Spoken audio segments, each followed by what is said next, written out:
Assalamualaikum warahmatullahi wabarakatuh. Halo teman-teman semuanya, apa kabar? Berjumpa lagi dengan saya Ahmad Fatahila di channel NLP Spiritual Motivasi. Dan pada video ini, sebagaimana video saya sebelumnya, yaitu saya akan berjanji membahas 3 macam mental block yang menghambat diri kita untuk sukses, untuk berhasil mencapai apapun yang kita inginkan. Nah, hal ini sangat penting untuk kita bahas karena kita banyak yang belum mengerti apa itu mental block atau limiting belief dan bagaimana cara mengatasinya. Maka penting sekali dibahas pada video kali ini sehingga lebih banyak orang yang tercerahkan, lebih banyak orang yang mampu mengatasi limiting beliefnya itu sendiri. Ayo kita bahas.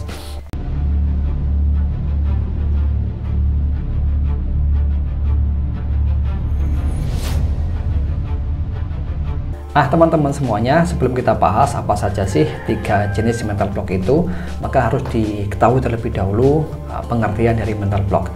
Meskipun dulu sudah pernah saya sampaikan, tetapi namanya orang pasti pernah lupa dan sebagainya.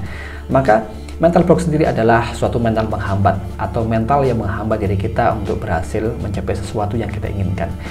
Dalam ilmu NLP disebut limiting belief, ya sama saja sih sebetulnya antara mental block dengan limiting belief. Artinya kurang lebih yaitu suatu keyakinan yang membatasi, ya. Limit itu kan membatasi, belief itu keyakinan. Jadi keyakinan yang membatasi diri kita untuk mencapai sesuatu, gitu.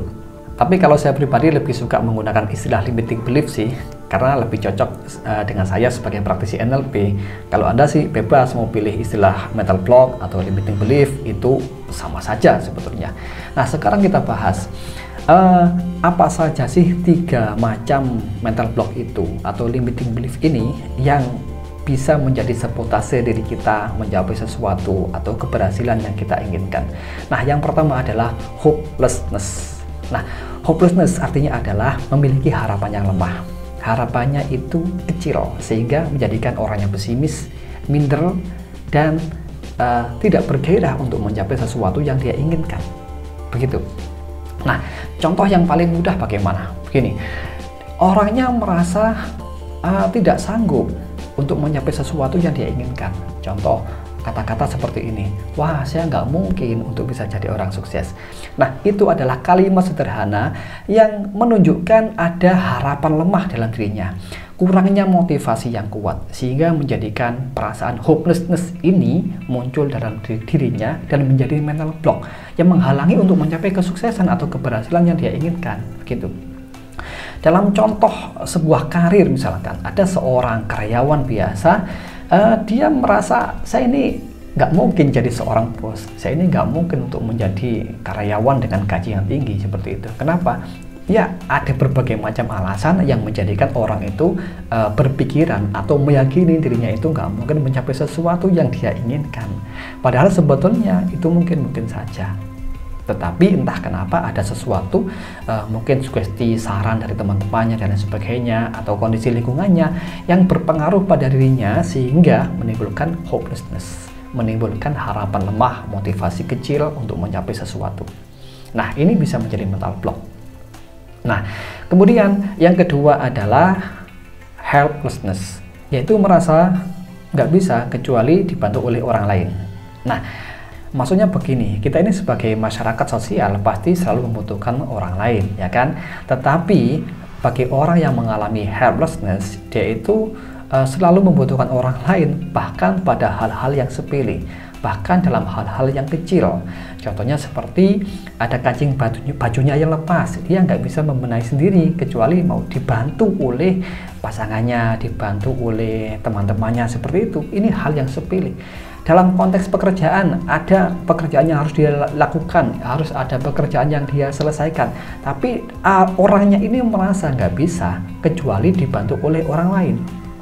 Sebetulnya ini wajar, kita butuh bantuan orang lain. Tetapi kalau terus-menerus dia ingin dibantu oleh orang lain, maka ini mengalami helplessness. Begitu. Nah, artinya itu kurang mandiri, kurang bisa menyelesaikan tanggung jawabnya secara mandiri seperti itu, tapi selalu butuh orang lain. Nah, kecuali dalam masalah yang kompleks, dalam masalah yang besar, contohnya apa? Membangun rumah, kita butuh bantuan tukang, butuh bantuan orang lain untuk membangun rumah kita.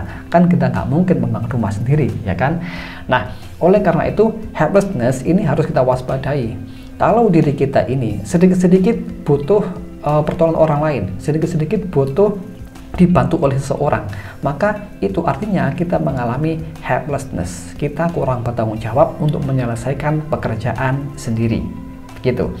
Nah, kemudian limiting belief yang nomor 3 adalah worthlessness, atau merasa harga dirinya lemah, harga dirinya itu rendah. Akibatnya merasa nggak layak, merasa nggak pantas untuk memiliki atau mencapai sesuatu. Nah, ini adalah worthlessness. Nah, contohnya seperti apa? Nah, ada orang mengatakan saya ini nggak pantas jadi orang kaya, nggak pantas jadi orang sukses, nggak pantas dapat pasangan yang cantik, atau nggak pantas dapat pasangan yang kaya, dan sebagainya. Nah, itu semua adalah merasa dirinya itu kurang berharga, sehingga menimbulkan rasa nggak layak, merasa nggak pantas untuk mencapai atau memiliki sesuatu. Nah, ketiga limiting belief ini sangat bisa membatasi potensi kita tereksplorasi, atau membatasi diri kita menggunakan berbagai macam sumber daya dalam diri ataupun sumber daya di sekitar kita mencapai keberhasilan atau kesuksesan yang kita inginkan. Namun, apabila ketiga limiting belief ini kita bisa mengatasinya, maka apapun keberhasilan yang ingin kita capai pasti lebih besar didapatkan, pasti kita lebih besar mendapatkannya. Ya, jujur saja saya sendiri juga belum bisa mencapai keberhasilan yang besar, tapi paling tidak limiting belief yang menghalangi diri saya ini sudah saya atasi, sudah saya netralkan untuk mencapai apa yang saya inginkan itu. Nah, sekarang bagaimana sih caranya kita ini bisa mengatasi limiting belief? Nah, caranya ada banyak sekali. Kalau di dalam NLP itu ada banyak sekali tekniknya, ada meta model, frame, reframing, Swiss pattern, anchor, dan lain sebagainya. Pokoknya semua teknik NLP itu bisa digunakan untuk mengatasi limiting belief ini. Nah, sekarang saya akan sampaikan satu teknik saja yang namanya meta model. Ini cukup terkenal di kalangan praktisi NLP untuk mengatasi limiting belief. Kenapa? Karena cukup ampuh gitu. Nah, meta model dulu pernah saya bahas pada video sebelumnya, yang intinya adalah suatu seni bertanya untuk mengklarifikasi atau mendetailkan sebuah masalah. Bisa dikatakan juga sebuah seni bertanya untuk menantang argumen seseorang atau bahkan argumen diri kita sendiri, seperti itu.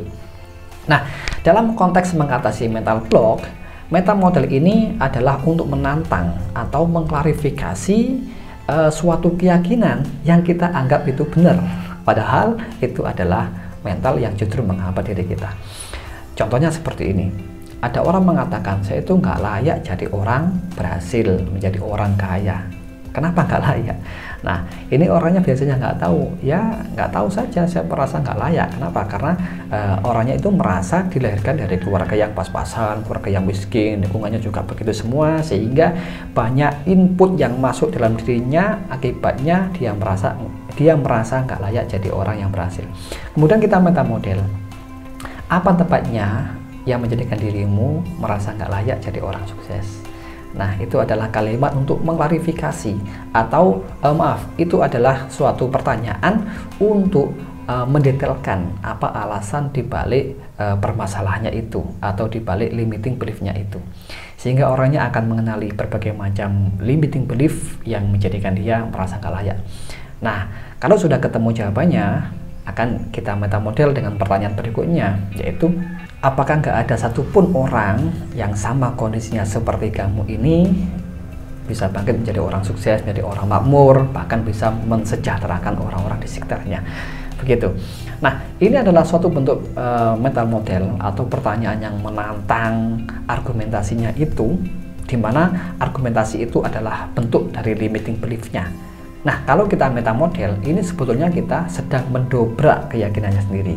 Kita sedang merusak keyakinan yang membatasnya itu, sehingga akan bergeser keyakinannya, akan bergeser pola pikirnya, dan meyakini hal baru bahwasanya dirinya itu bisa makmur, bisa kaya, dan sebagainya. Nah, itu contoh simpelnya. Nah, cara-cara yang lain yang bisa digunakan untuk mengatasi mental block atau limiting belief ini, insya Allah akan saya bagikan di buku saya yang terbaru, yakni Asiknya Belajar NLP. Nah, di sini nanti teman-teman bisa belajar lebih banyak bagaimana cara mengatasi mental block atau limiting belief ini dengan berbagai teknik. Di antaranya ada meta model, ada reframing, dan lain sebagainya ya, ada banyak sekali, dan saya tidak bisa menyebutkan satu persatu di sini karena itu butuh penjelasan yang mendetail dan praktek gitu. Nah, baik, ini saja, semoga bermanfaat untuk Anda semuanya. Saya akhiri. Wassalamualaikum warahmatullahi wabarakatuh.